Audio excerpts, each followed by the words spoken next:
Queria agradecer ao Jorge e equipe, agradecer a vocês que participam também.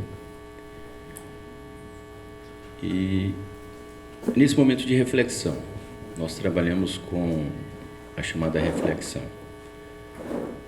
A reflexão é fruto de um trabalho intenso desenvolvido o subjetivo, pela alma da pessoa, pela sua capacidade cognitiva de compreender os arranjos e desarranjos que existem na vida. No decorrer da humanidade, dessa evolução, dessa linha evolutiva, todos nós sabemos que as pessoas buscam no conhecimento uma ferramenta para impulsionar o desenvolvimento e crescimento de determinadas comunidades. Algumas no sentido de beligerante, de guerra, de conflitos, a partir do momento em que se você convence, através da sua tese, sem a síntese, sem a contratese, mas pela força você acaba se prevalecendo no seu tempo. Vocês podem pegar, por exemplo, em várias fábulas, em vários momentos da história, que os momentos cruciais se deram a partir do momento em que, por meio do conhecimento, se instrumentalizou formas para batalhas, e nessas batalhas, logicamente, para aprisionamento e escravidão das pessoas. O pensamento nosso, ele nos escraviza também, e ele nos aprisiona. Por isso que, em determinados momentos, é necessário que você tenha noção lógica, clara, de que a reflexão é o melhor momento para o homem se desenvolver e buscar esse crescimento que nós tanto almejamos. Hoje nós vivemos num mundo onde há a tentativa de sufocar as ideias através da chamada ideologia. Ideologia é um conjunto de princípios, de ideias, de parâmetros, de ficções, de estudos também, criado no sentido de fazer com que você prevaleça naquele tempo, nessa linha de tempo. Nós estamos em pleno século XXI, onde a evolução ela se dá a determinadas cavalgadas, num princípio forte de crescimento das ideias, da instrumentalização dessas ideias que nós temos em transformar as ferramentas de domínio das pessoas. É uma escravidão moderna que nós estamos vivendo, onde há uma dualidade entre os que pensam e os que despensam, os que constroem e os que destroem. Numa linha de que Bakunin falava, um dos líderes anarquistas da época da Revolução Russa, de que o princípio da construção é o mesmo da destruição. Ou seja, você constrói, o êxtase que você tem em construir é o mesmo que você tem em destruir. Essa caracterização do pensamento do homem ela decorre de acordo com o princípio da dualidade, que é o princípio dos binômios, que vem do sim e do não, do yin e do yang. E parte do pressuposto de que nós somos seres dualizados. Viveremos permanentemente em conflitos. Esse conflito nos coloca diante de um enigma, de uma grande parede que é a da reflexão. Aonde nós vamos chegar desse jeito? Qual que é o princípio que parte o homem, que rege ele? O princípio do materialismo, o princípio da religiosidade, do imaterial, da lógica. Vivemos numa permanência e numa dualidade de conflitos eternos. Isso nos leva aonde? Isso nos leva a entender que parece que vivemos num ciclo, E esse ciclo ele não vai se fechar nunca, ele vai ficar sempre, permanentemente, nesse binômio da dualidade.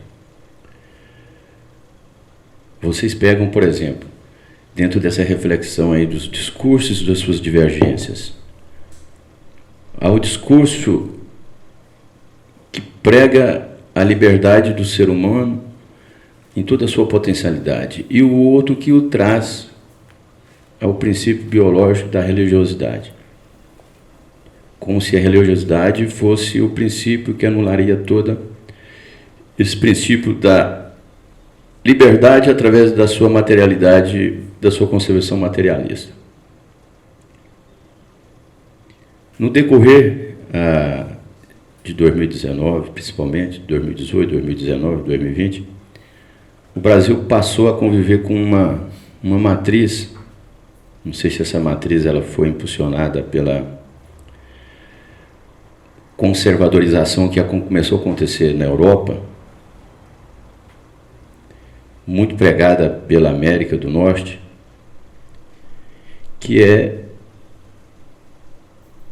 quase que um antissemitismo em relação às ideias comunistas pregadas pelos comunistas, que, em tese, hoje virou sinônimo de esquerda. Antigamente, esquerda era uma coisa mais ampla, comunismo, algo assim um pouco mais afastado, mas um tanto inexorável da realidade nossa. Essa dualidade que nós vivemos, ela está presente também na Europa, ela está presente também nos próprios Estados Unidos. A partir do momento em que um prega um tipo de roupagem diferente da roupagem pregada no outro. Um prega uma armadura diferente de uma armadura pregada no outro. Essa dualidade ela provoca uma quantidade inexorável de discursos com propostas e princípios reflexivos diferentes dos outros. E parte de um princípio de que se há essa oferta de conteúdos diferentes, logicamente haverá divergência do ponto de vista de sua compreensão. Porque hoje o princípio da compreensão ele ficou muito restrito na interpretação.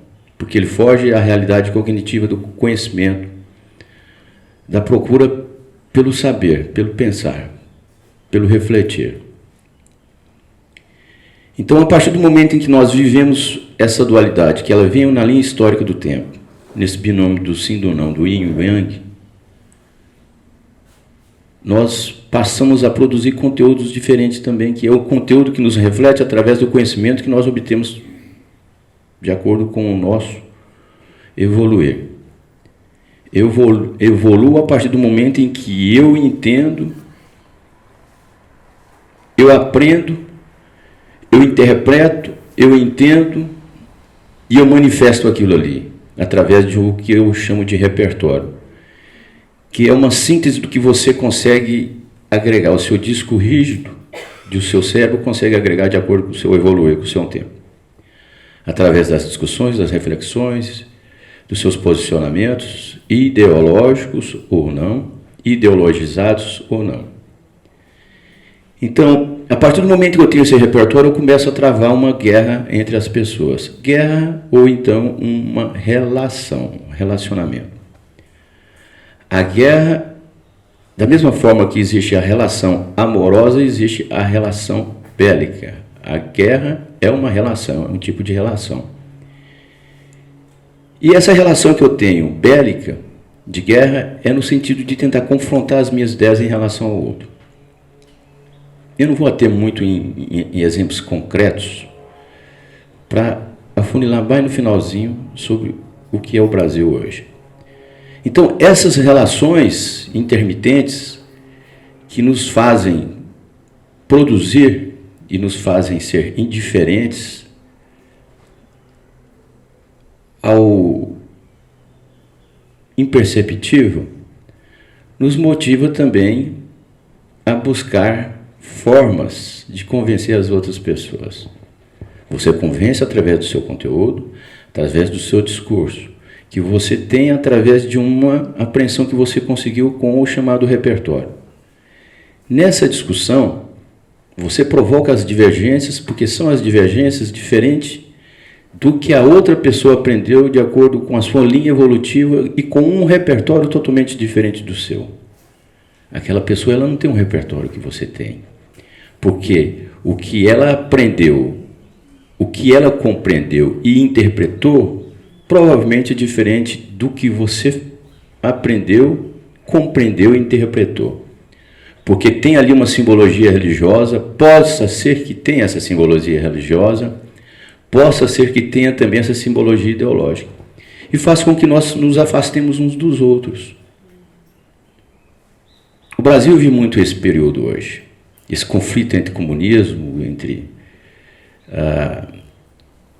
o que é direito, o capitalismo. Há alguns anos, algumas décadas, o mundo passou por essa disparidade, essa realidade. A partir do momento que viveu o período da cortina de ferro, onde havia um conflito ideológico entre o bem e o mal, que se estabelecia através dos discursos antagônicos, com um claro objetivo econômico, que é trabalhar a geoeconomia do mundo, ou seja, as formas como se vê a administração de uma nação e o seu sucesso. O Brasil vive isso hoje, mas sem essa compreensão que eu coloquei, sem aprender, sem compreender, sem interpretar. As pessoas fazem isso porque elas se tornaram presas de elementos, ferramentas que foram criadas no decorrer do tempo, justamente para disseminar essa guerra binômica de dualidade que existe. Essas ferramentas vieram através de quê? Através da compreensão do homem. O homem, em constante busca para se modificar, ele começou a trabalhar suas ferramentas. E a mais clara que a gente vive hoje é a chamada internet, esse mundo virtual. E vários pensadores modernos. É tão engraçado isso quando você fala em internet, que é uma coisa tão presente que você mal vê um autor que debruçou sobre o tema e que você saiba que ele faleceu. Por quê? Porque é um tema que está sendo discutido. As pessoas vivas ainda estão discutindo a internet. Essa web, esse mundo virtual. A partir do momento que você busca ferramentas para disseminar o seu antagonismo em relação às outras pessoas, a sua forma de pensar, você trabalha campos conflitantes. E esses campos conflitantes se tornaram elementos hoje também antagônicos nas redes sociais, no mundo virtual. O Brasil vive um momento de grande efervescência, onde há uma ruptura entre o que se pensa que é esquerda e o que se pensa que é direita. As pessoas não conseguiram assimilar essas realidades porque elas vivem um embate bem superficial, bem de verniz mesmo, não está oculto. As pessoas não perceberam que é necessário aprender, compreender e interpretar sem essas capas da ideologia, da religião ou de qualquer outra manifestação que seja superior à compreensão de uma realidade autônoma do momento. Hoje o Brasil vive, como todo mundo, essa sede de um mundo que em alguns milhares de anos existia nesse contexto nosso, que é a busca incessante pelo diálogo, pela reflexão, mas através de um impulsionamento que se chama amplificador. O amplificador, na Grécia Antiga, chamava ágora. As pessoas iam para as praças públicas e se manifestavam, se colocavam, refletiam. Mas havia uma necessidade clara de confrontar as ideias que ali estavam surgindo. Hoje nós vivemos uma profusão de ideia tão grande que nós não compreendemos o que de fato está acontecendo. Nós não compreendemos o que a compreensão do outro se quer ou quer nos passar alguma coisa. Porque há uma necessidade de viver essa dualidade sem aprender, compreender e interpretar. Eu coloco numa sequência, sempre numa sequência. Porque as pessoas se tornaram tão absortas e politizaram o seu comportamento no decorrer do tempo que dificultou a sua própria atuação no mundo real. Hoje, no Brasil, nós vivemos uma realidade não diferente da realidade que existe na França, na Europa, que existe nos Estados Unidos, na América do Norte, que existe na Rússia, na Ásia. Nós vivemos uma realidade comum, que é esse reprocessamento de tentar buscar aprender, compreender e interpretar um silogismo para tentar, através das formas que você tem para se expressar, das ferramentas como o mundo virtual, convencer as pessoas. Há uma necessidade muito grande hoje das pessoas em querer se expor o seu mundo e confrontar no mundo coletivo. É você sair do seu individual para o seu coletivo sem necessariamente entender o mundo real. A politização, ou pelo menos a partidarização, existem diferenças e grande um entre um. Politização é o coletivo, a partidarização é o individual. Mesmo partidarizando sendo um coletivo, uma proporção menor, você vê que as pessoas pararam no tempo justamente porque elas não se construíram. Elas não pegaram essa linha evolutiva que eu coloquei aqui no início. As pessoas não marcaram o ponto de sair e onde chegar. As pessoas estão numa linha permanente que não se sabe onde vai. Isso reflete no Brasil, isso reflete no movimento político do Brasil, isso reflete no movimento político que existe hoje no mundo, sim. Essa grande confusão, essa festa babilônica que existe hoje entre o você aprender, você compreender e interpretar, talvez seja tão presente, mas tão presente, que com certeza vocês vão sair daqui sem compreender muita coisa. Com certeza. Se fôssemos fatiar o tempo, nós veríamos o seguinte, que nós estamos uma incessante necessidade de buscar um conflito contraditório no discurso das outras pessoas. E é justamente nesse ponto que eu paro aqui a minha exposição. É entre o discurso, o conteúdo que eu passo e a divergência que você aprendeu, compreendeu e interpretou, vai buscar nela.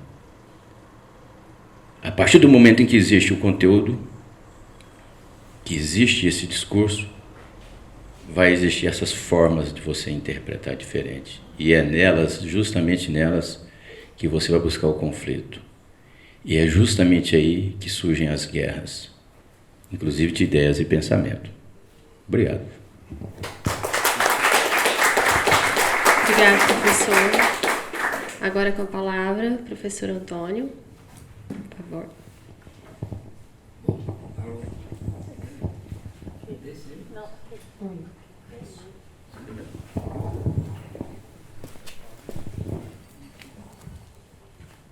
Pega a minha bolsa, por favor. Bom dia, gente.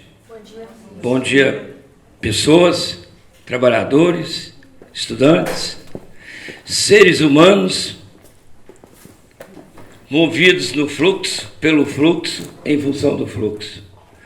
Bom dia, Jorge. Quero te agradecer, em meu nome, em nome do Ulisses, e avisar vocês que eu estou aqui numa mesa que me satisfaz, que preenche o meu ego e que me completa enquanto ser humano, porque eu vi aqui nesse espaço uma cor que eu adoro desde a época que eu trabalhava com lavanda na Califórnia. Eu vi aqui um labrador que eu amo. Eu tenho um dálmata e um tekel, um cofap. Eu vi o gato ali brincando, de brincar com a gente. E eu vejo pessoas iluminadas. Então é justamente sobre isso que a gente vai tentar passar, né? O Ulisses trouxe o Ágora. A época do Ágora, o mundo não era superpovoado. Nós não tínhamos essa imbecilização do ser humano preso na caverna do Steve Jobs. Na época do Ágora, a população se reunia em praça pública para discutir os seus problemas. Hoje nós não conseguimos reunir meia dúzia de torcedor do Goiás com meia dúzia de torcedor do Vila Nova no estádio. Mas faz jus, porque o Coliseu também era um estádio, e ninguém cobra da igreja os gemidos que ainda gemem lá dentro. Ao contrário, a gente explora como ponto turístico. Então isso também é disparate. E a gente está discutindo aqui, nessa manhã, os disparates, o imaginário social, um Brasil grande, um Brasil de grandes conquistas, grandes terras, grande poder, grande riqueza e uma enorme e imensurável miserabilidade. É com prazer que eu vou tentar passar para vocês aqui em 20 minutos. Né? O Luiz falou de festa e eu trago o Cazuza, avisando que nem eu nem vocês fomos convidados para essa festa pobre, que os homens de terno engravatados, nominados senadores, deputados, presidentes, fizeram, criaram, como bem trouxe o Ulisses, no sentido de uma logística capitalista, que escraviza, que suga e que vai perpetuando a situação de individuação, não no sentido de eu me reconhecer enquanto indivíduo único.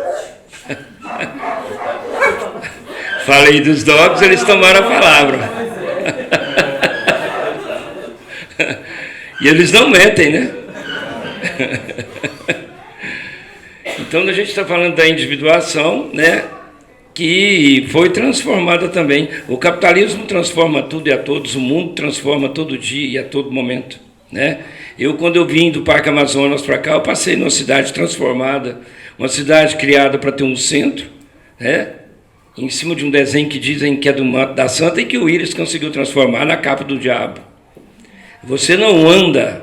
Eu levei 1h30 para chegar do Parque Amazonas aqui. Então você já chega, a pessoa fala bom dia, você pergunta por quê. Não é isso? Esse é o Florão da América, onde tudo é feito de improviso.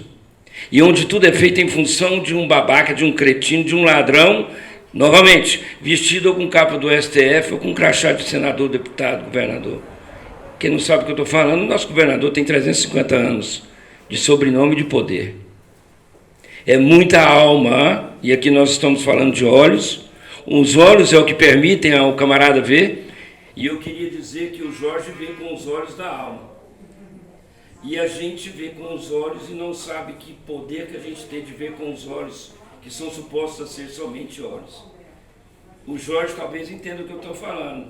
A gente tem olhos no peito, a gente tem olhos nas mãos, a gente tem olhos da consciência. Então andei pesquisando o que é serção, Instituto Olhos da Alma Sã, o que é serção no mundo doente.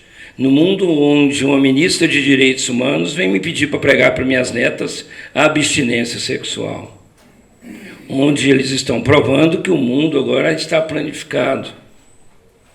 E onde outros disparates, eu acho que a gente não deveria dar mídia para esses disparates, tampouco para os políticos, eu não estou falando de esquerda e direita, que o Ulisses trouxe. Hoje não existe mais esquerda nem direita, existe o senso comum, existe a ignorância que se sobrepôs à consciência através da educação, da vivenciação, né?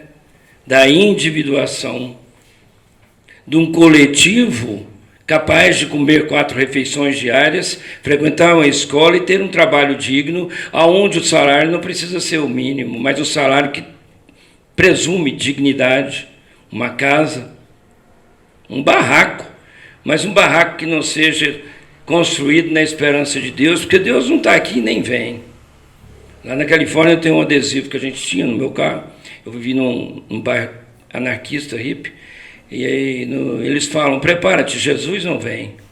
E o Brasil fez justamente o contrário. A gente está vivendo aqui com a esperança de encontrar um emprego, de que o Íris saia da gestão, de que Goiânia se encontre e de que Jesus baixe na igreja, no campo, no centro de Macumba, sei lá onde, no motel, para construir de novo um país acostumado a ser grande e hipócrita. Um país que, segundo Laurentino Gomes, tudo é permitido, até a barganha de Dom João com Dom Pedro. Um país acostumado às mentiras, e aí eu cito o grito da independência. Uma tremenda de uma barganha, como sempre, entre pai e filho. E não é a música pai e filho do Renatão, é o pai e filho do Bolsonaro com seus filhinhos.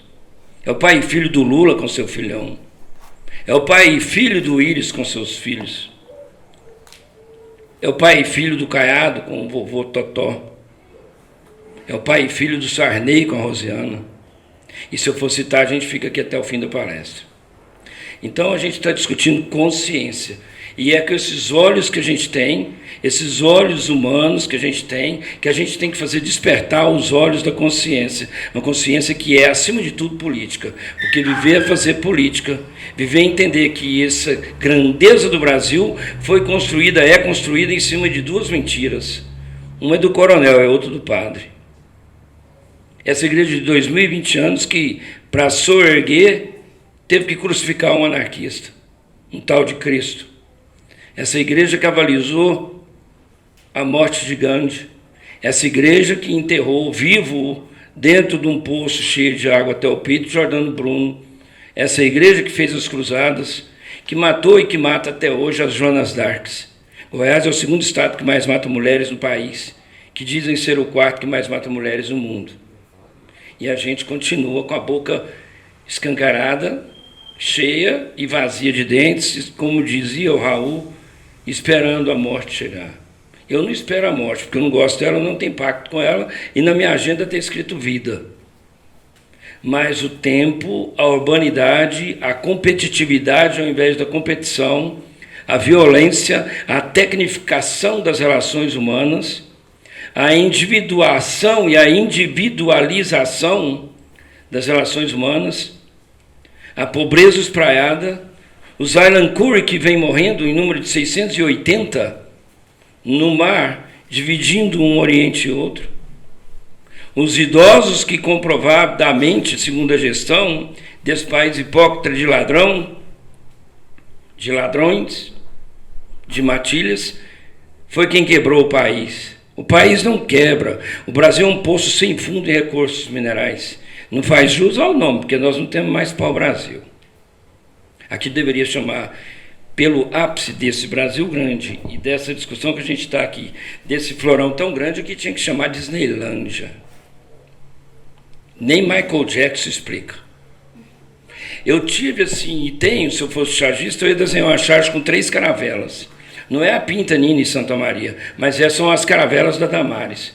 Ela, na primeira caravela, segurando o estandarte dos valores. Valores dela, porque para os meus netos, não. Numa vem a super virgem, na outra vem a virgem, na outra vem a que não sabe que é virgem. E atrás uma outra caravela de Bolsonaro e seu ministério assoprando, tentando chegar no continente, né? Um continente com a plaquinha na costa escrito fim do mundo. É isso que eu vejo.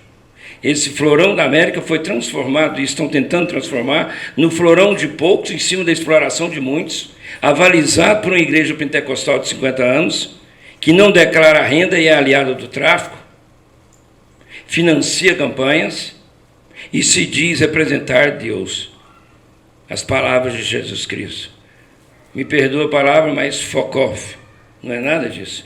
Isso é mercado. Se a gente está discutindo com os olhos alguma possibilidade de sermos e ainda nos tornarmos ou encontrar o portão escrito país são, nós temos que ter essa crítica. A gente não pode ter medo de mostrar o que a gente pensa, de mostrar a mão, de mostrar no voto que a gente pode mudar uma nação. Eu vivi a ditadura. Nós trabalhamos em jornal e o jornal foi empastelado. Quantos jornais foram empastelados? Quantas pessoas foram desaparecidas? Quantas mulheres estupradas? Eu trabalho com prisão. A prisão guarda, segundo Foucault, a verdade dessa humanidade desumanizada. E o Brasil é assim. Enquanto a Suécia e a Holanda estão destruindo, fechando as prisões, o Brasil está construindo prisão e fechando escola. O Caiado conseguiu fechar no mínimo 4 escolas, símbolos da educação em Goiás. E quando você pisa na educação, você está pisando no futuro do meu neto. Então, fuck off again. I don't wanna that. I don't wanna that. Isso é coisa de old people. Poder antigo, coronelismo, patrimonialismo, patriarcalismo. Goiânia, Goiás e o Brasil ainda vivem em cima da política da primeira-dama e seus amantes. Ainda vive em cima da palavra do coronel. Fuck off de novo. Onde é que está? Onde é que estão os movimentos sociais? Quem tem que ter a palavra é o povo. A revolução só vem da base da pirâmide para o topo. E a gente continua avalizando. Me perdoem quem acredita, mas eu acho que o Chiquinho lá do Vaticano, um argentino, que foi eleito porque o último reduto da Igreja Católica são pedaços da América Latina, ele também tem um discurso vazio. Ou não tem poder. Ele está papa e não é. Porque se ele tivesse poder, ele abria os cofres do Vaticano, distribuía o ouro do Vaticano, poderia criar escolas salesianas que são boas, eu cresci nelas aqui e fora do Brasil, e ele poderia contar quantos fetos a gente ainda consegue encontrar no subsolo do Vaticano. E ele transformaria o Coliseu não num centro histórico, mas uma denúncia do que a humanidade é capaz de fazer, não só mundo afora, mas no caso aqui, enquanto igreja e ideologia cristã que proíbe a tudo pelo medo. Menina não senta de perna aberta. Fuck off novamente. Minha neta senta com a perna do jeito que ela quiser. Então, assim, eu sou bem crítico, né? Graças a Deus, mas não é o Deus da igreja, porque lá não tem Deus, tem um hipócrita herético, o recolendismo de quem acredita nele, né? Mas, assim, graças a Deus eu tenho esse poder e nunca tive medo. Eu não tenho medo de ninguém e não tenho medo de falar em lugar nenhum. Não sei se essa loucura é boa ou ruim, paga-se o preço. Mas se eu não fizer questão de falar o que eu penso, o mundo vai continuar, como dizia o autor, a gente vai continuar sentado na praça dando milho aos pombos. Então, para falar de diversidade, de política, de um país onde é acostumado a receber reis fugidos, seu Laurentino, príncipes que não sabem o que vieram fazer, são filhos do rei, e rainhas loucas, e vai se perpetuando essa situação, né? Agora a Regina Duarte é a ministra da Cultura.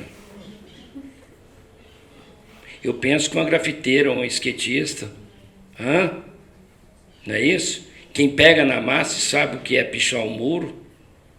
Eu fui do Lesieux de Soleil. Era ali dos Macombos, Lesieux de Soleil, os primos. Quem é da minha turma aí, da minha idade, lembra dessas pichações nos muros de Goiânia. Então, assim, e a gente não é que a gente tem que ter nada contra a Regina Duarte. A gente tem que ter tudo contra a Regina Duarte. Porque chega de estandarte. Vamos buscar na raiz. A antropologia é beber da raiz. E a mídia vai jogando pra gente, né? Como é que era a personagem dela? Tô certo ou tô errado? Era a porcina. Uma porcina no Ministério da Cultura e uma porcina no Ministério dos Direitos Humanos, que é a Damares, né? Quem deu, quem não deu na Damares. É o bloco de carnaval agora. E o Brasil vai focando no carnaval, ao invés de focar na indústria. O Brasil vai focando na missa do padre Robson, sem questionar por que ele comprou 14 alqueires em Trindade. Diz que para erguer um templo. Fuck off de novo. Ergue uma escola de agronomia, de pintura, de sexo, droga e rock and roll. Os meus alunos ficam meio assustados, mandam... Tem muito aluno pentecostal, foda-se eles. Eles mandam um e-mail para a ouvidoria falando que eu estou falando de droga, sexo e política em sala de aula. Que maravilha, né?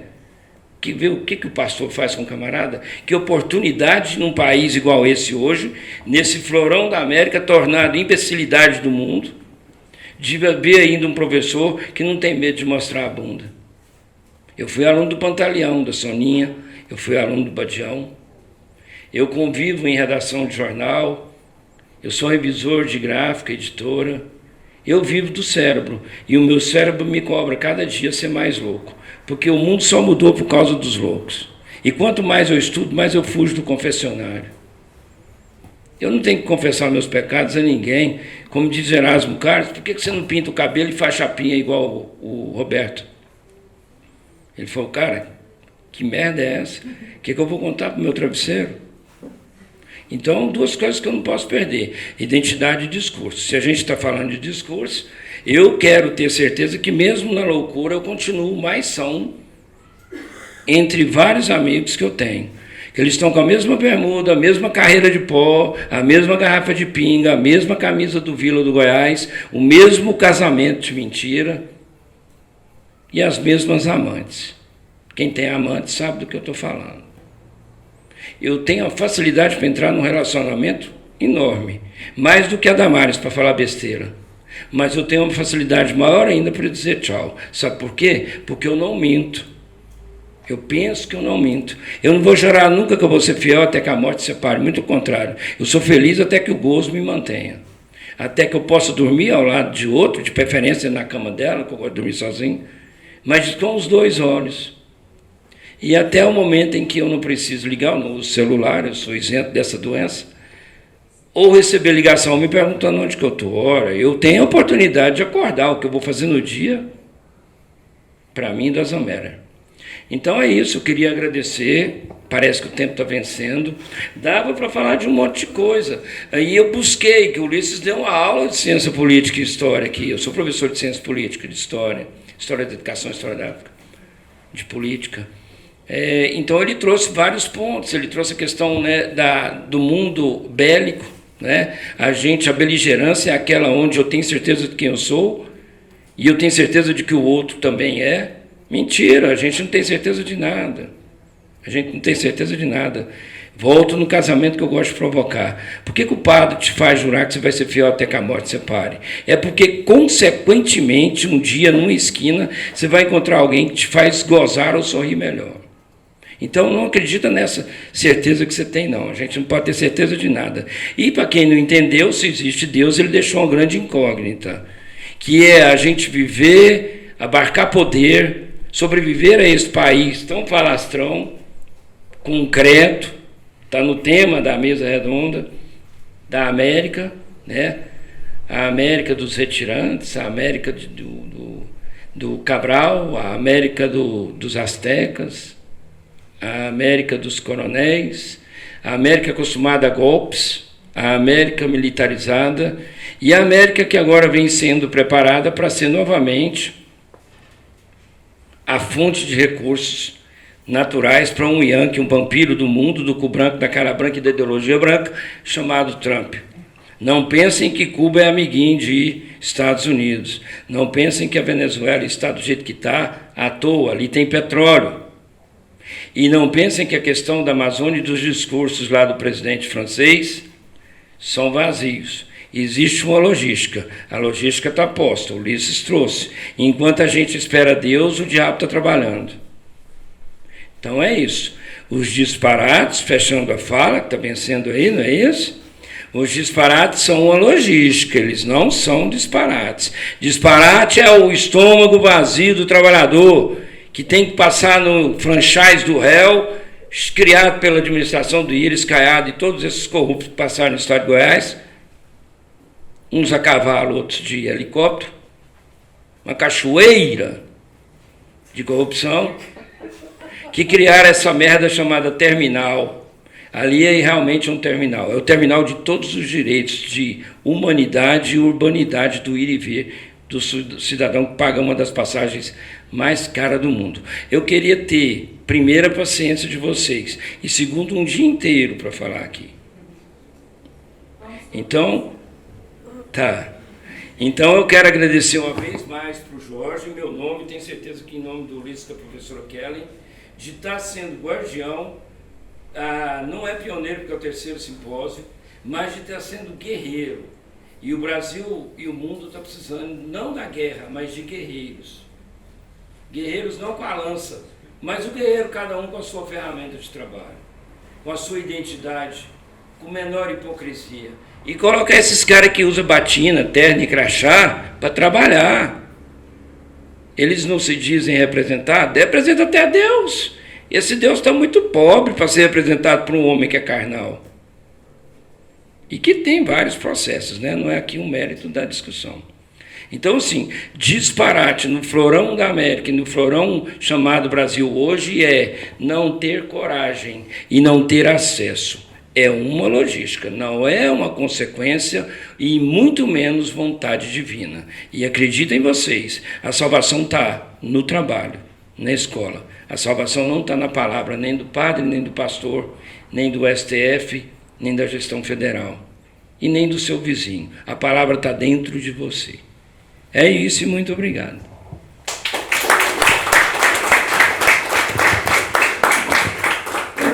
Pessoal, nós vamos abrir agora para perguntas. Deixa eu fazer só uma manifestação. Claro. Eu bati algumas palmas para o Tony, vou tirar só uma, porque ele falou mal do Luiz, do Caiado, do Bolsonaro, mas não falou do Lula e da turma que ele também. Então tá, não ideologizar demais as coisas, fala mal de todo mundo. Eu falei do Lula, Falou? Despartidarizou as coisas. Tá vendo como é que tá, gente? A guerra tá desse jeito. Vou abrir para perguntas. Alguém? Perguntas, questionamentos? Dúvidas? Então, todo mundo na reflexão, professor. Não, dúvidas por quê, né?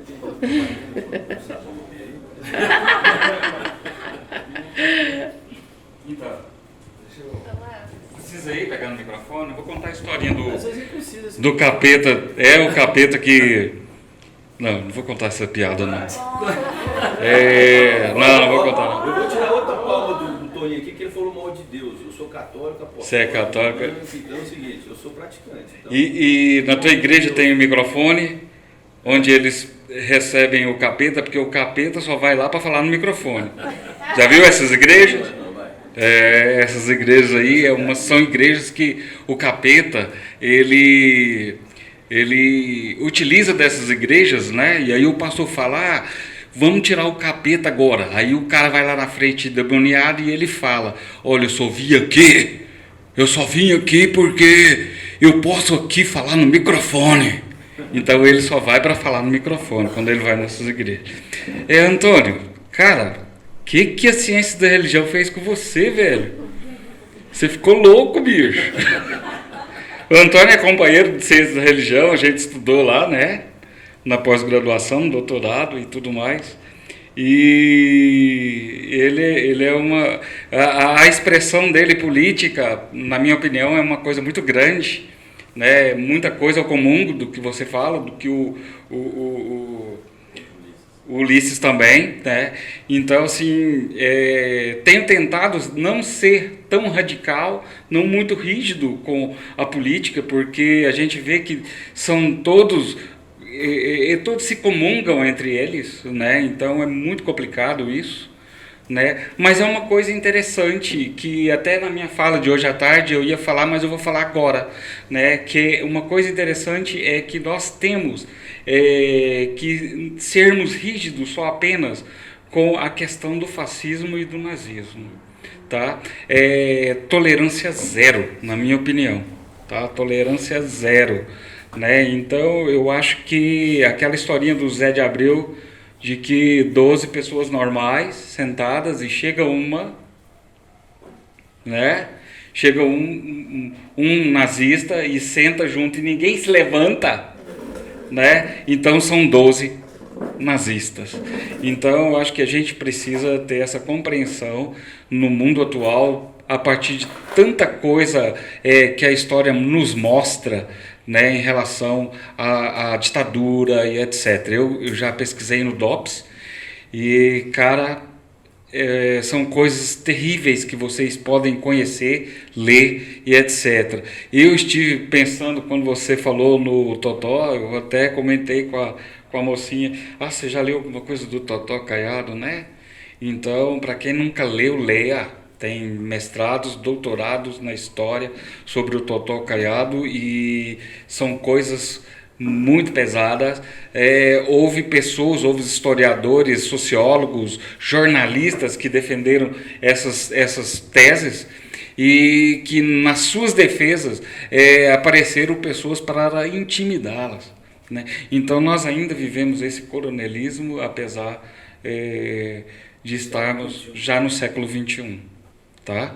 E, Antônio, eu queria só que você falasse um pouco. Eu acho que a gente espera Deus, né? Enquanto a gente espera Deus, o diabo trabalha, né?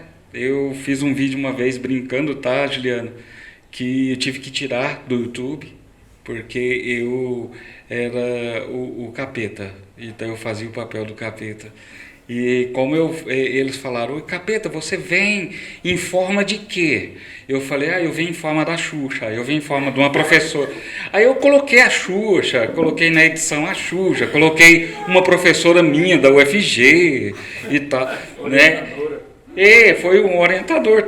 E aí coloquei um monte de gente assim, e aí o vídeo começou a bombar assim que começou o YouTube, e assim o vídeo começou a bombar, e aí a família inteira de presbiterianos, a família do meu pai, num almoço, convidaram para um almoço, e aquele tanto de gente me cercaram para saber que eu estava fazendo, né? Porque eu estava endemoniado, né? Então, é uma coisa interessante, esses formatos que a gente traz para explicar, né, o quanto nós precisamos, Antônio, ter essa consciência, não só religiosa, política, mas essa consciência de poder trazer uma explicação plausível para o que a gente vive, né? Em relação ao nosso país, tá? Eu gostaria que vocês dois pudessem comentar alguma coisa sobre essa questão da religião, da religiosidade, que é a tua praia também, né? Não sei se é do Ulisses, mas o Ulisses tem uma vivência que eu vejo ele em alguns programas de TV aí, e acompanho ele assim. E gostaria que vocês pudessem falar um pouquinho dessa relação com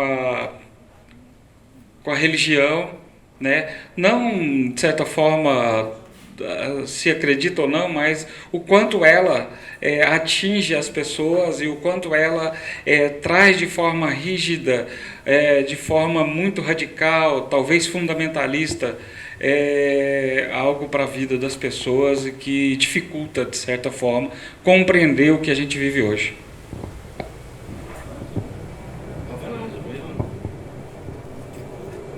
Eu creio o seguinte: a pessoa ela é formada pelas várias experiências que ela adquire no decorrer da sua vida. Uma dessas experiências que a gente mais convive com ela e mais se aproxima é da dúvida, o ponto de origem, de onde viemos e para onde vamos. Essas respostas elas estão assim, vamos dizer assim, concisas, explicadas no temor que nós temos do inexplicado. Talvez esteja aí a origem da religião. Vulcanicamente, se formos analisar no decorrer da humanidade, as intempéries climáticas, as várias ocasiões em que ocorriam grandes catástrofes, dali se emanava a reflexão: por que isso ocorreu, de onde que veio isso, qual que é a explicação disso? Daí a veneração de muitas pessoas pelas imagens e pelas construções imagéticas de personagens ou então de artífices de um determinado tempo, concisos, escritos em páginas, como a Bíblia foi feita, assim, através de salmos, provérbios, de algumas passagens que eu acredito que tenham sido até verdadeiras. Nesse ponto eu me paro e me perco. Eu me paro e me perco constantemente. Porque você que no decorrer da sua vida estudantil acadêmica, você, Ulisses Aécio, que já foi marxista, leninista, comunista, militante do Partido Comunista Brasileiro, seu desembarque se tornou de novo religioso, crente em Deus. Porque nada me conseguiu explicar se Deus existe ou não. Na dúvida, Deus existe. Por isso, para mim, qualquer ofensa que seja feita, em nome de liberdade de expressão, tudo, a crença do ser humano, ela deve ser refletida, não censurada. No caso aí do Portas dos Fundos, aí, eu sou contra a censura. Eu sou formado em Direito também, então existem mecanismos legais para você acionar quem que você acha. Existe lei, inclusive, para isso. Isso foi, inclusive, normatizado em lei. Então, a censura ela é ruim, ela escraviza as pessoas também, ela te possibilita a não crescer, a não ter esse pulso, esse pulsar. O Tony gosta de usar muito essa expressão. E o pulso ainda pulsa. Então, a partir do momento que você censura, você tira esse salto de qualidade que pode nos levar a um desenvolvimento que, inclusive, chegou-se a essa tal de web, esse mundo virtual que nós vivemos hoje, que nós estamos impregnados dele. Hoje eu fiz uma alcustagem em vários veículos de comunicação hoje, na internet, tudo, ou seja, não folhei jornal, embora seja editor de jornal, eu não folhei jornal, vou no mundo virtual, tudo hoje, de 10%, 30% das manchetes, 30% das manchetes que eu li hoje de vários veículos, da Veja, Isto É, Época, Folha de São Paulo, O Popular, Diário da Manhã, todos os jornais de expressão G1 do Brasil, 30% ali tem conflitos de redes sociais e internet. É o que o cara falou na rede social, o que ele colocou no Twitter, o que ele colocou aquela coisa, virou um rebuliço, aquela coisa toda. Então nós estamos hoje com 30%, 40% do judiciário envolvido nessas questões. E se vocês forem pegar a legislação nossa específica do assunto, nós acabamos de aprovar agora o Marco Civil da Internet, coisa fraca ainda, que não atinge praticamente toda a população. E nós estamos vivendo nesse grande problema tudo, só que isso é ainda visto pelo Código Penal, que é o chamado crime contra a honra. Injúria, calúnia e difamação. Apenação pequena ainda. Deveria se apenar mais. Ah, mas estão tirando a censura, estão colocando a censura. Não existe isso, não. O bem mais valioso que eu tenho na minha vida chama-se honra. Nada compra minha honra. Você pode vir com todas as riquezas do mundo que não compra minha honra. Então, Tony, professor, essa questão, quando a gente se coloca religião, veículo de comunicação, quando a gente coloca mídia, quando a gente coloca esse bolo todo aí, a ideia que se tem é o seguinte, que o mundo está ao Deus dará. Nos Estados Unidos, na Rússia e tal. Hoje virou uma confusão. Se o caso do Green sobre a Lava Jato tivesse acontecido nos Estados Unidos, a legislação é outra, totalmente diferente da do Brasil.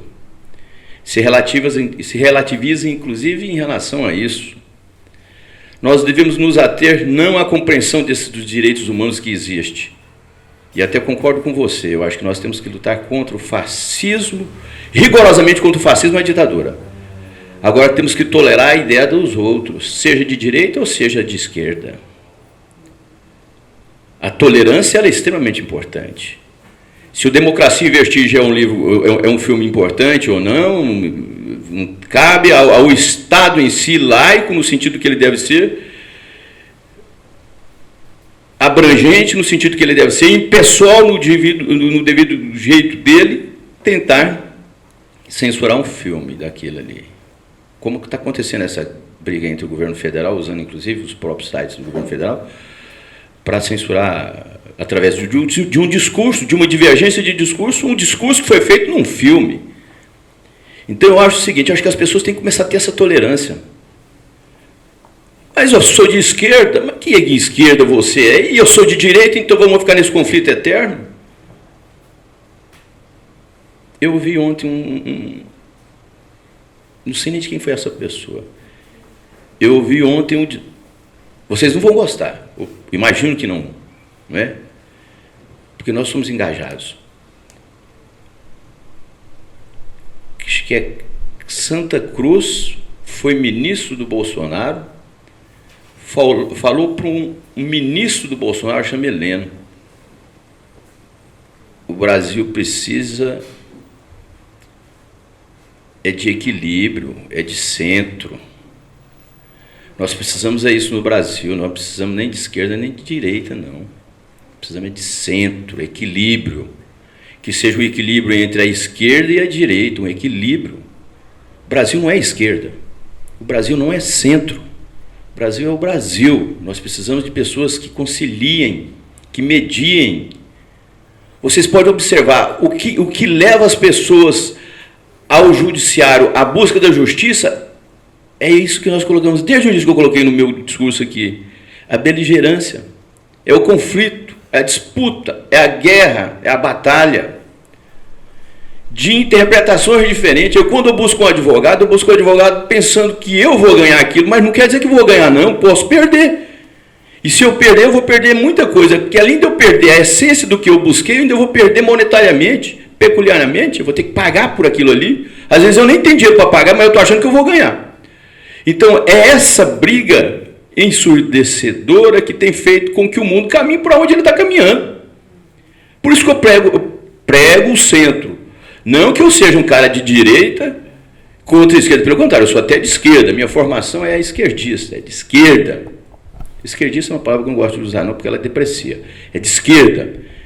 Eu me formei estudando materialismo científico e histórico quando eu era moleque, no ICHL, fazendo um curso de jornalismo, um dos cursos mais disputados na época. Família pobre, foi difícil fazer aquele curso. Não fiz cursinho, não fiz nada, maior dificuldade. Cheguei a fazer o curso de jornalismo, dentro do clichê total, aquele que todo mundo fazia, cabelo grande, precata, sandália de couro, bolsa de couro, aquela coisa, discutindo comunismo, marxismo, fazendo parte de célula, aquela coisa toda, na época da ditadura ainda. Não é que eu me evoluí, eu acho que as pessoas não têm que se evoluir, elas têm que viver primeiramente, depois buscar essa evolução. Mas ela tem que entender que não adianta esse conflito no Brasil, entre esquerda e direita. Do jeito que está, não vai adiantar, nós temos que mediar. Eu acho que é possível buscar uma mediação sem você perder as suas duas essências, seja de direita ou seja de esquerda.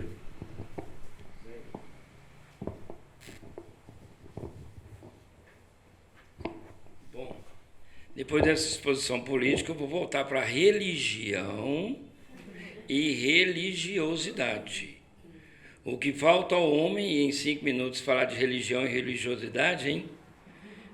Cristo, eu quero lembrar, gente, que os 2 maiores filósofos, para o Jorge escutar de lá, não deixaram nada escrito, escreveram por eles. E quando a gente escreve pelo outro, vocês estão vendo na mídia o que é que dá.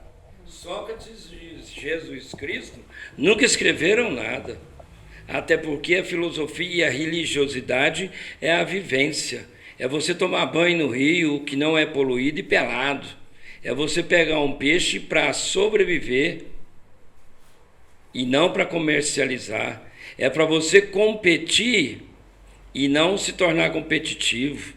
A religião é resultado de uma religiosidade engavetada, machista, poderosa, em função da guerra. As guerras no mundo são em função da religião. E a religiosidade fica observando, porque filosofar é observar. É ver aquilo que o Ulisses trouxe, que é a taxonomia de Bloom. É ver, analisar e interpretar. A gente não tem consciência, a molecada de hoje não sabe o que é o universo.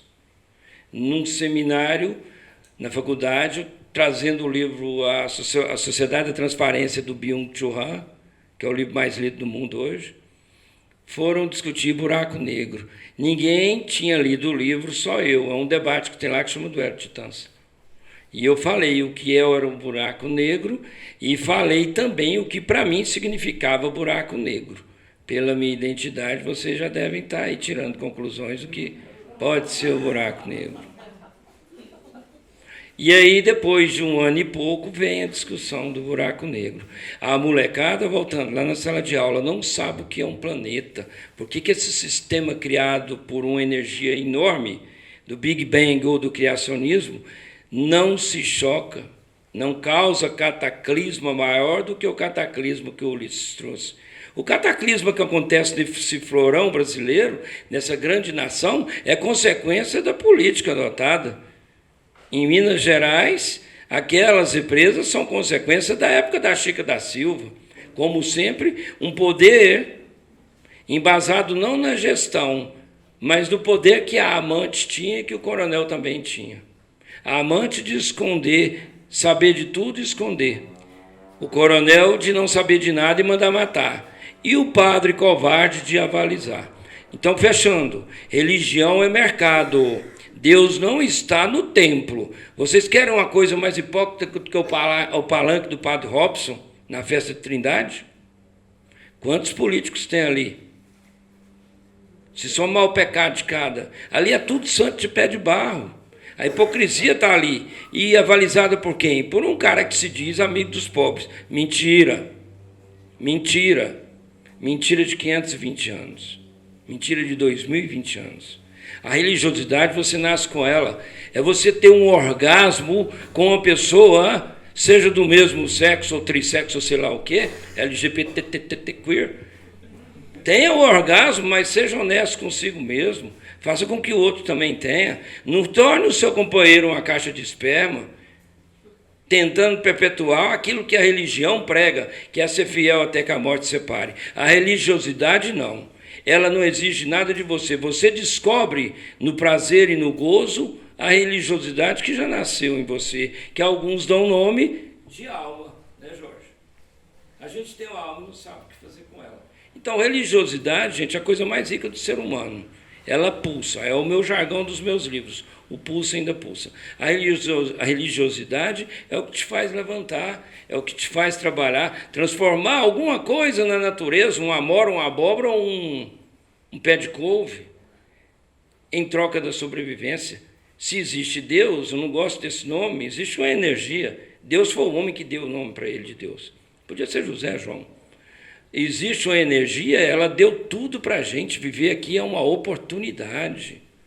E a gente acha que a oportunidade é comprar na Casas Bahia, é adquirir um título de doutor. Doutor é o cara que sobrevive com salário mínimo no desemprego, no comércio informal, vendendo pano de prato no sinaleiro. Esse não rouba, esse promove a economia. A economia de um país que está crescendo assustadoramente como economia informal. Então é isso. Religião é mercado. Religiosidade está dentro de você. Agora, para eu encontrar minha religiosidade, tem um ponto mais forte ainda, e básico. Fechando, é preciso que eu coma. É preciso que eu coma. Tá? E aí daria para discutir por que é que a igreja faz aquela loucura, aquele transe, êxtase e possessão, de deixar todo mundo em jejum, varando um sexta e um sábado. Você sai de lá só de bermuda, até o Fusca você deixa lá. Mas aí é outra discussão. Religião é mercado. Religiosidade está dentro de você. Agora o Jorge vai falar. Jorge, isso.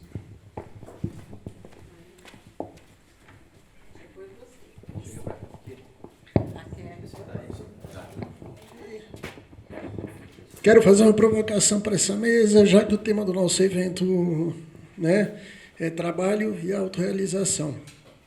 Já que a gente está numa sociedade onde a gente tem tanto disparate, né, entre discursos, né, que vocês dois já colocaram, né, o Brasil está crescendo, olha, está diminuindo o desemprego, olha a prosperidade, gente, o Brasil é o país do futuro.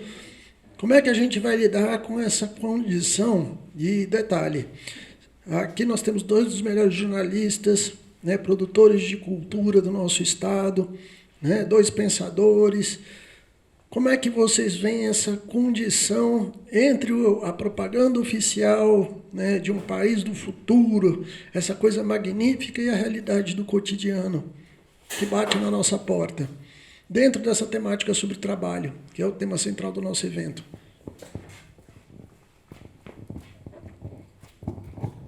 2 minutos para cada um, tá? É difícil você dar uma forma, né? O que eu compreendo é que o mundo está se refazendo. ele está se refazendo em cima das suas provocações, ou seja, das suas reflexões. Ele busca cimentar conhecimentos passados, não é? TBT, como o povo está usando hoje nas redes sociais, tentando fazer com que o seu discurso inovador seja o mais moderno e seja o mais convincente e assim por diante. O mercado, ele dá os seus pulos, ele busca se reinventar.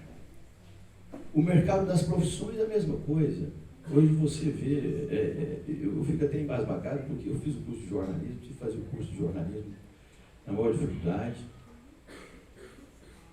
Eu tive que aprender disciplinas como ética, como filosofia, coisa que eles tentaram acabar há pouco tempo, a obrigatoriedade de filosofia, de artes. É uma coisa até que envolve até esse escopo de que mexe com psicologia, porque no imaginário, no imagético, você busca toda uma compreensão do TBT, do passado, do futuro, uma ponte que você constrói. Você pega Jung aí, você pega Freud, trabalha tudo em cima disso aí. Você busca nos arquétipos, você busca lá nos deuses, nos semideuses, explicações, complexo de ética e assim por diante. Você vai trabalhando todo esse manuseio aí.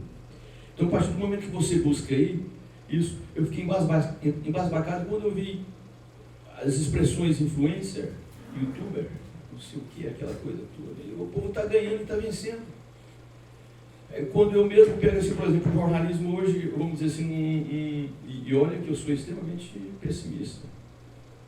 Tentam acabar com o jornalismo, como tentaram acabar com os vinis, aquela coisa, não acaba, você não acaba com o jornalismo. O jornalismo tradicional você não acaba, é uma matriz, é feita, ela é indestrutível, ela é aroeira, nada consegue abalar ela. Você transmuta, você faz as coisas tudo. Estão tentando acabar com o jornalismo hoje com essa pseudo-liberdade que existe na internet, onde todo mundo é jornalista, todo mundo é blogueiro, aquela coisa toda, sabe? Não é responsabilidade. Aonde aí vamos cair naquela coisa do crime contra a honra, vamos pegar o Ulisses S., o jurista, crime contra a honra, injúria, difamação, aquela coisa. Até ser provocado lá nos tribunais, ser condenado, a pessoa vai e sente, mexeram no meu bolso aqui, nunca mais eu faço isso. Cara, consciente. Não como censura, mas como responsabilidade social. O que a Constituição coloca é responsabilidade civil, nós somos cidadãos. O que nos diferencia dos demais, até dos incapazes, é que eles não têm a plena faculdade de compreender os efeitos dos seus atos. Aí eles têm que ser tutorados, curatelados por outras pessoas, justamente no sentido de que essas pessoas vão dar responsabilidade civil para ela dos atos, inclusive criminais. Então, o que ocorre? Esse mercado de trabalho está se mudando. Essa informalidade que existe hoje no Brasil era uma informalidade que existe também em outros países. É o homem se reinventando, buscando certas formas. Às vezes até se cansa. Quando você pula de uma profissão para outra, vocês podem pegar isso no Brasil, não existe um estudo tão aprofundado, porque os estudos hoje são tudo feitos em cima de matrizes. Você cai na faculdade de jornalismo, a matriz sua é aquela lá, e no decorrer do tempo não se muda. Mas por que não se muda? Porque eu, Ulisses S., desde que eu estou vivo, existe o Jornal Nacional. Não se mudou até hoje. Desde que eu existo, Ulisses S., existe o Fantástico, o Show da Vida. Não se mudou até hoje. Desde que eu existo, existe a exploração da fé, existe em cima da igreja católica e da igreja evangélica, ou então em cima do espiritismo hoje, que virou uma grande fonte de renda para as pessoas também. Aí entra naquela questão que eu falei para você. Cada pessoa é um repertório. O que é repertório? É a compreensão que você tem do mundo através da sua aprendizagem. Você tem que aprender, você tem que se tornar disposto a aprender. As pessoas não querem aprender. Eu posso perguntar para vocês assim, dessa pequena, seleta plateia, quem foi no zoológico em um ano? Eu não gosto de zoológico, coisa para criança, não é para criança, para você ver o desconsolo, a tristeza dos animais que estão ali todos presos, aprisionados. O macaco fica irritado quando vê você, porque os caras chegam lá, às vezes os meninos pequenininhos assim, sem o controle da mãe, faz assim para o macaco fica de lado, aquela coisa toda, faz umas coisas, vai irritando Mas as pessoas não querem. O aprendizado dela é uma matriz, é um disco rígido. Vai para o curso de jornalismo, é aquilo. Vai para o curso de medicina, aquilo. E vai depois, numa etapa superior, o que é que o profissional que fez o curso de jornalismo, ele vai fazer a mesma coisa que estão sendo feitas aí, até que haja uma ruptura. Essa ruptura está se dando de acordo com o quê? Com a evolução do pensamento das pessoas. Hoje tem muitas pessoas que não querem trabalhar mais na profissão delas, porque se esgotaram, porque viu que aquilo ali é uma fórmula rígida, ruim.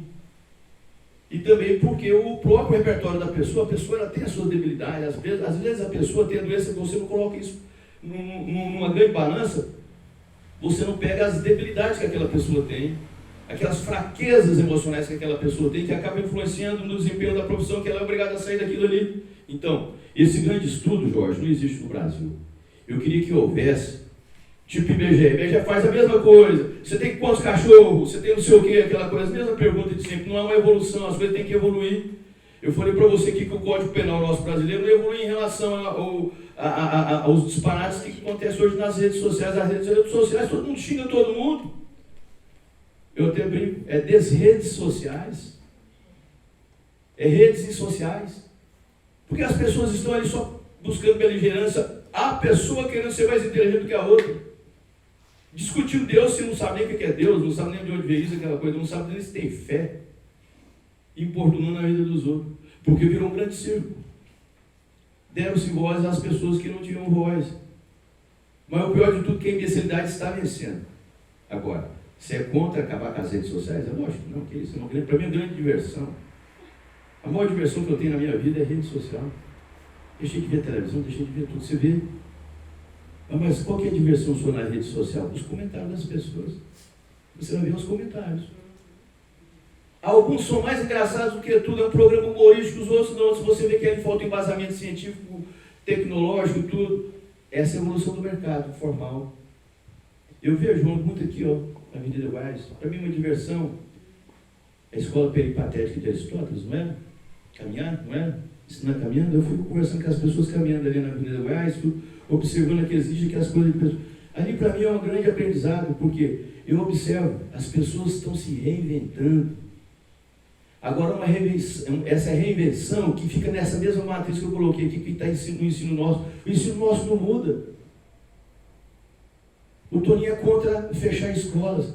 Se a escola não tem função nenhuma, que se feche a escola, que abra outra, que se construa, transforme. Não é fechar o ato em si, é você trabalhar na matemática fria, na aritmética, é você fazer a transformação necessária. O mundo mudou. Houve uma mudança muito grande em pouco tempo. Em 30 anos, eu deixei de ser o que eu era para ser o que eu sou hoje. Ou seja, numa linha evolutiva de que é aquela coisa que estou caminhando. Não sei para onde eu vou chegar. Eu tenho certeza que vocês não têm também essa resposta. Nós estamos procurando essa resposta. Aliás, nós estamos procurando essa resposta num conhecimento que nós não sabemos de quem que é esse conhecimento, se ele foi passado. Se vocês forem pegar Ulisses, qual que é a origem de Ulisses? O nome Ulisses, ele já tem a origem, latinização dele. Ele vem de Roma, vem de Grécia. Ele tem uns personagens ali que se envolvem, ele é uma coisa de louco, tudo que eu olhei aquilo ali, eu falei, não quero nem saber dessa história mais não, porque já está me confundindo a cabeça demais. Até ladrão na corrente lá de Ulisses, lá, já tinha. Penélope, Helena, é loucura, coisa de doido. Para vocês verem, uma simples história que foi construída no mundo. E que ela, até hoje, ela é constituída de avanços amplificadores que ela se perdura. De onde meu pai colocou Ulisses? Provavelmente estou ouvindo essa história. Não foi de Ulisses Guimarães, não foi de outro Ulisses, foi desse Ulisses aí. Foi a origem do meu pai, que era quase que analfabeto, semi-analfabeto, não tinha curso nenhum, aquela coisa, foi de Ulisses, da historinha que foi contada para ele. Não foi nem de um Ulisses, que não tem um Ulisses famoso. Tinha uns Estados Unidos, foi presidente, esse Ulisses Guimarães, os outros pequenos aí. Ulisses é uma coisa simples. Agora, quem for pegar a origem do meu nome vai saber que é a coisa mais complicada do mundo. E a Odisseia, Ulisses é personagem da Odisseia. Odisseia é de Odisseu. Ulisses quer dizer Odisseu. Ulisses, latim. Odisseu, grego. A mesma personagem, ou seja, o mesmo personagem, já numa confusão prematura para mim.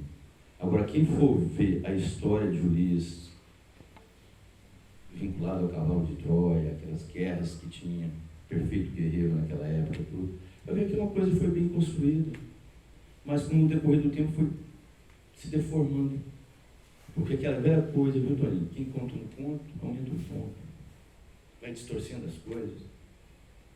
E eu não estou querendo, só para finalizar, eu já vi esse 10 vezes, só para finalizar. Não é querer desanimar ninguém. Eu acho que se a gente ficasse se prendendo demais no discurso, a gente não faz nada.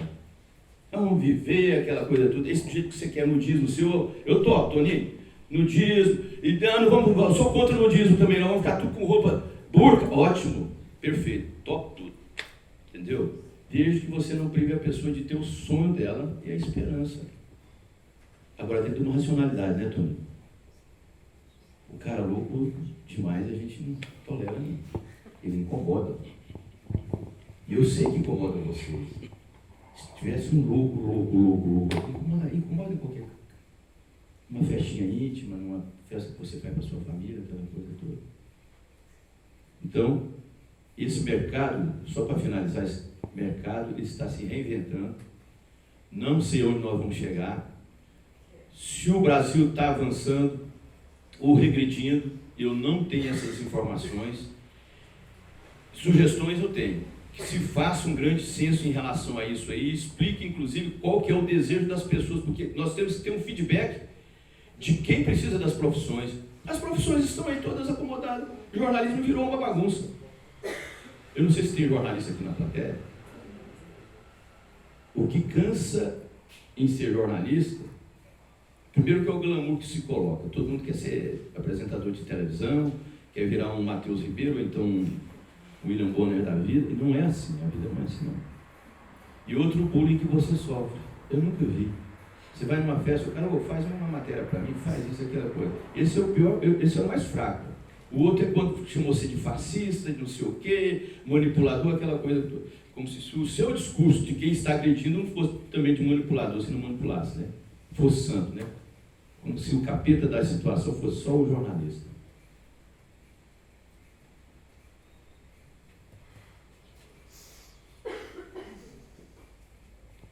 Bom, 2 minutos do Ulisses alongou. Você deixar aqui, meu povo.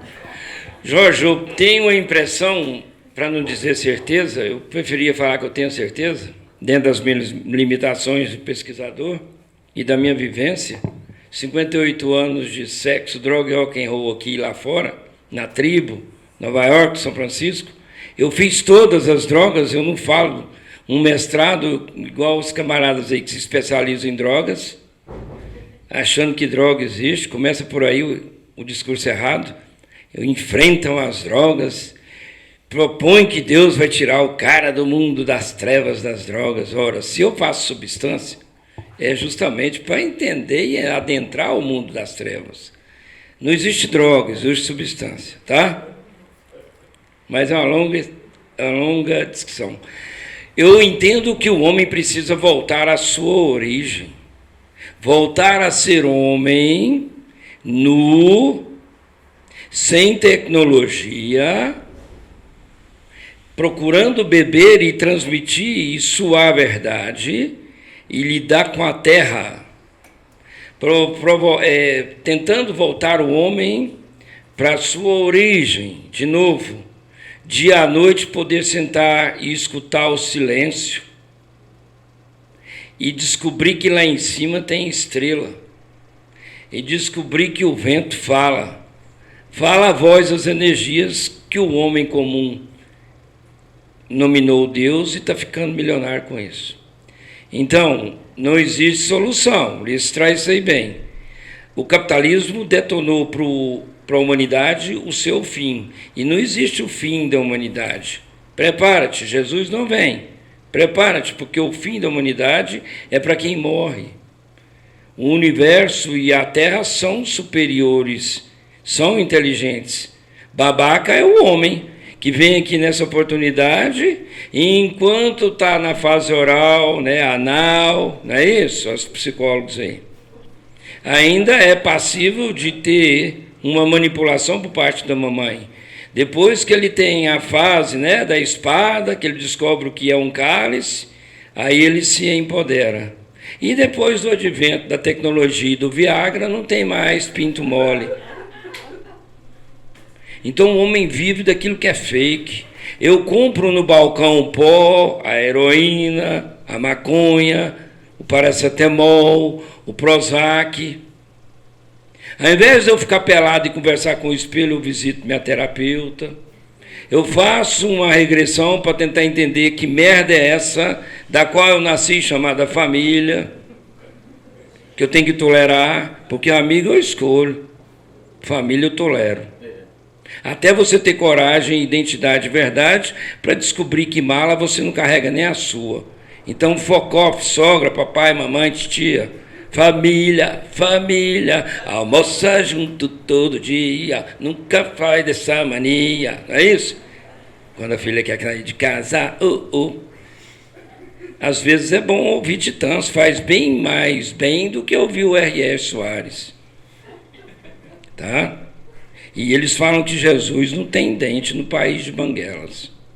Então a solução, eu penso, apareceu um zero ali, é o homem voltar à origem, porque lá o trabalho era um trabalho de verdade. Eu transformava algo na natureza para quebrar o coco. Eu comia do coco, eu tomava água, comia castanha, e esse coco transmutava na terra. Tu és pó e ao pó voltarás. Para que criar pneu, chassi de carro, gasolina, arma, bala? Ontem eu vi o governo Caiado entregando armas para a polícia. Esse governo que fechou a escola, porque o governo que fecha a escola é falido, é fascista. Se ele fecha a escola e empenha na escola militarizada, ele é retrógrado, ele é militarizado. Eu sou da turma do Paulo Freire, eu gosto de dar asa para pipa. E deixa a molecada masturbar. A molecada masturbando vão ter menos possibilidade de ter outras Damares daqui 30 anos nos ministérios. É preciso mais Dercy Gonçalves, é preciso mais orgasmo, é preciso menos tecnologia, é preciso menos trabalho sentado, igual a gente fica aí, 20 horas sentado por dia no mundo virtual. O sexo é virtual. A babaca da Damares está pregando abstinência porque ela não mora nesse planeta. A gente já vive abstinência sexual. Quem é que trepa 3, 4 vezes por semana, devendo o que deve, frequentando o trânsito de Goiânia, vendo o discurso furado do Íris e do Caiado? Para trepar você tem que estar de bem consigo mesmo. Nem que seja nas praias poluídas de Porto Seguro. Tá certo? Então, respeitando o horário, a solução do homem é de redescobrir a sua essência, redescobrir o trabalho e usar da consciência para saber que, Marx, não é a consciência que determina o ser, é o tanto que ralam o cu e a cara dele no muro chapiscado que vai determinar a consciência dele. E nós estamos caminhando para um mundo inconsciente. Não estou falando da psicologia, porque eu não bebo dela. Eu bebo dela, mas eu não entendo. Eu estou falando do mundo inconsciente, alienado, aniquilado na palma da mão. Na faculdade tem aluno que passa por cima de você e não te vê. Que coisa, que masturbação maravilhosa é essa no smartphone? Eu nunca vi uma droga tão poderosa. Da cocaína você sai, vivo ou morto. Pela psicologia, pela fé, num pastor ou num padre, por razões próprias, mas do smartphone eu penso que eu sou um dos últimos sobreviventes aí, e serei. Então, assim, a solução do homem está no trabalho. Jorge matou a pau, matou a charada. Agora, qual tipo de trabalho? Trabalho vivo ou trabalho morto? Um trabalho que resulta numa coisa concreta que tem um valor da sobrevivência pura e simples, olha os índios, ou o trabalho que resulta numa coisa concreta ou numa coisa abstrata, comercializada em função de dar mais valia para um, ao invés de distribuir essa riqueza para todos. Então, a solução está no comunismo, Jorge. E isso é utopia. Porque enquanto existir os ícones econômicos, os Lucianos Huck, os Silvio Santos, os Padre Robson, Padre Fábio, os Caiado, dono de terra, os Calheiro, dono do poder, as Damares, dona da estupidez e da criatividade que caminha rumo ao buraco negro, e aí vocês entendam do jeito que vocês quiserem, o buraco negro, nós não vamos caminhar. Eu acredito no meu neto, eu não acredito na minha mãe, eu não acredito nem em mim mesmo, porque eu já estou podre, eu estou contaminado. Eu sobrevivi ao smartphone, mas não à loucura do que é a luta pela sobrevivência. Aí vamos para a psicologia para terminar. Quantas máscaras a gente usa por dia para sobreviver? E quantas vezes a gente fica nu em frente ao espelho, debaixo de uma lâmpada bem forte, para escutar duas verdades, que pode levar até o suicídio, que é o pulsar do seu coração e o seu corpo em mutação. A flacidez da sua aura corporal e a flacidez daquilo que você traz no inner, que a gente chama de consciência e de alma. Então, fechando, o segredo da vida está no trabalho, tá? Porque até para gerar e fecundar um óvulo você teve que trabalhar. E depois de morto você ainda dá trabalho para os micróbios. Basta você entender que quanto mais você se despe e entende que esse mundo é mutável, mas que você tem que deixar ele para o próximo, mais você se aproxima de Deus. Talvez aí esteja a charada. Não vai no templo não, lá tem um monte de hipócrita. Caminhe para dentro de você mesmo. A solução do mundo é o trabalho. Aqui o que nós estamos fazendo? Trabalhando as nossas mentes. Uns trabalhando a loucura dos outros. Uns na posição ativa da fala e outros na posição passiva do auscultar, do escutar para compreender e tentar interpretar. E é isso que a gente está enfrentando no mundo hoje. A gente é subjugado ao trabalho precarizado, informal. Cada dia na esquina aumenta uma igreja, uma farmácia e uma banca de vender calcinha ou capinha de celular. Por que não a gente aprofundar, abrir mais escolas, levar o homem de volta para o campo e viver uma vida mais simples? Viver uma vida onde o transporte urbano realmente é coletivo e não esse franchise do réu. Viver uma vida onde a produção possa ser orgânica. Viver uma vida onde o câncer desapareça. Viver uma vida onde o Senhor das Terras seja só um personagem dos livros de história. Para quem não entendeu, vá daqui para Aruanã que você vai ver um confinamento colorado. Não é meu e nem de vocês. É de 3 letras. JBS. Justiça num Brasil solidário. Solidário com o capital, com o ser humano, não. Então, Jorge, eu penso, a solução do homem está no trabalho, desde que ele volte as mãos para a terra e não para a tecnologia, para o virtual. O homem é de verdade. A gente que está insistindo em transformar esse homem de mentira. Para quem não entendeu, vá ali no setor marista, ali no Areião, que você vai ver o que é um homem de mentira. Lá você compra bunda, pinto, orelha, só não compra alma e consciência. E nem educação, que também virou mercadoria. Hoje a elite tem acesso à educação. E a pobreza está onde? Nas filas do CIMEI. Então não fechemos escolas. Ao contrário, vamos abrir escola. E escola não é só essa escola didática e catedrática, essa escola de cima para baixo, com muros, tá? E escola é ir para a beira do rio, ensinar as crianças por que a gente não pode jogar mamãe, titia, geladeira, merda lá dentro. Porque elas são as crianças que vão se tornar adultos. Elas vão precisar do rio, assim como os netos delas. Assim como a gente precisa do rio que os nossos ancestrais deixaram para a gente. E a gente é incapaz de pensar isso. Por isso que a gente fica à mercê de uma catástrofe igual no Rio de Janeiro, de beber água contaminada e ainda pagar a conta. De pagar a água que a Saneago nos cobra e de viver aí dos apagões da Enel. Aí já fugiu da discussão, tá? Mas continua o trabalho, porque processo de trabalho é luta pela sobrevivência. Uns ganham o mínimo, a maioria. Alguns, abençoados por Deus, ganham mais. É isso.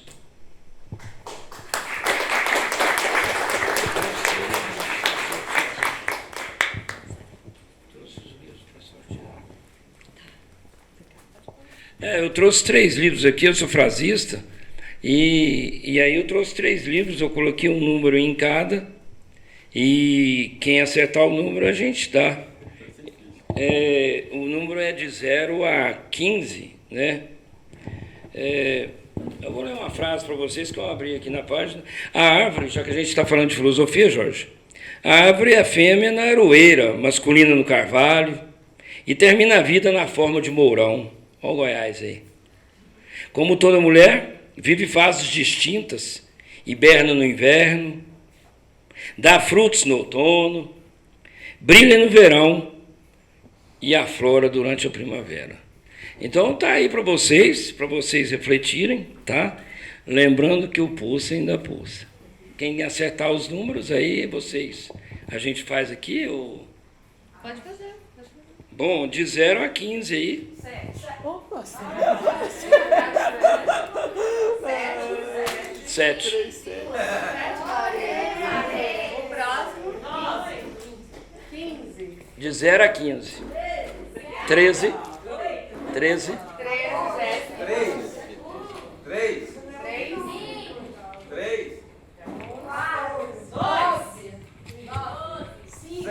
De 0 a 15. 0.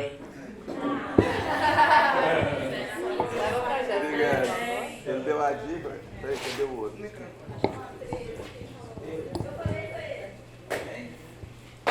Pessoal, quero só dar algumas finalizações.